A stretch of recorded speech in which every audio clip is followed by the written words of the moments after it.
In this screencast, we're gonna deploy a Ruby on Rails application from a GitHub repository to Heroku using the CodeShip. I've got a simple Ruby on Rails application called Codefish, which contains some RSpec examples. If you want to follow along these setup steps on your computer, just fork the repository.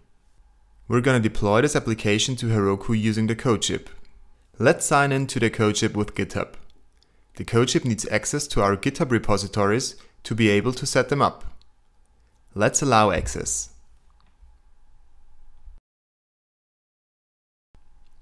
We're back at the CodeShip. Now let's create our first project. The first step of our project setup is to select GitHub as our repository provider. In the list of my GitHub repositories, I search for my repo Codefish Rails and select it. Now our repository is connected and we can set up our test commands. We select Ruby on Rails as our framework. This pre-populates the setup commands and the test commands for us. The CodeShip suggests Ruby 193, but I want to use the same Ruby version as on my computer. When I type Ruby V in the terminal, I find out that I use Ruby 2.0 patch level 195. So I just copy my Ruby version into the rvmu statement and add a hyphen before the patch version. Let's uncomment the test command bundle exec rspec to run our rspec examples on every build. Now let's finish our setup and go to the dashboard. We can trigger a build for our application by pushing to our repository. Let's add the CodeShip status image to the README file.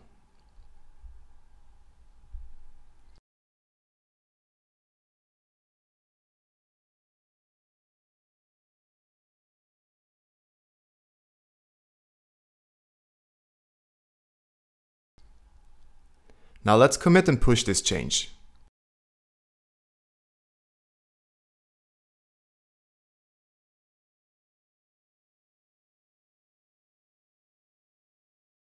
This triggered a new build on the CodeShip. We can access the build details by clicking the arrow on the right. Here we can follow the running builds.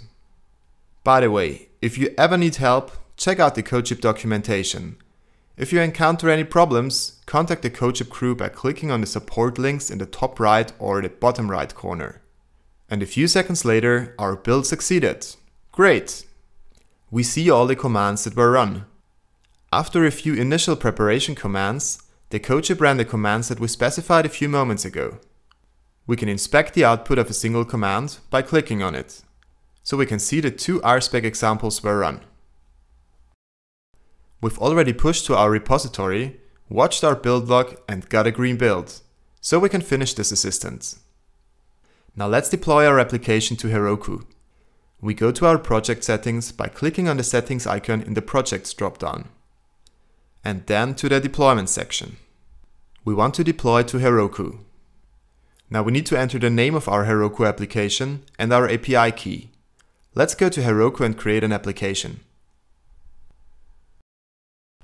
I name my application Codefish Rails and create it. Back at our deployment configuration, I enter the application name Codefish Rails.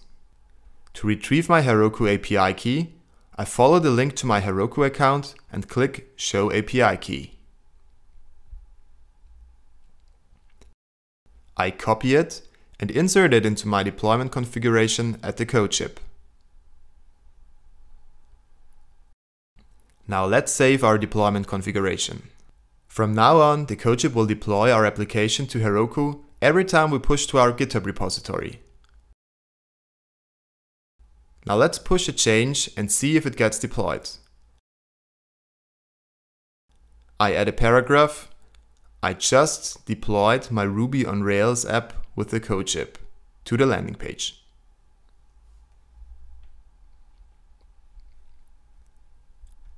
I commit and push the change, and immediately another build starts running on the CodeShip. Let's go back to our project overview. I will fast forward until the build is finished. After the commands we already know from our first build, Our application gets deployed to Heroku now. And about 2 minutes later, our application is online. When we open codefishrails.herokuapp.com now, our deployed application appears. If you need help with setting up your own application, please use the support link in the top right corner or tweet us at CodeShip.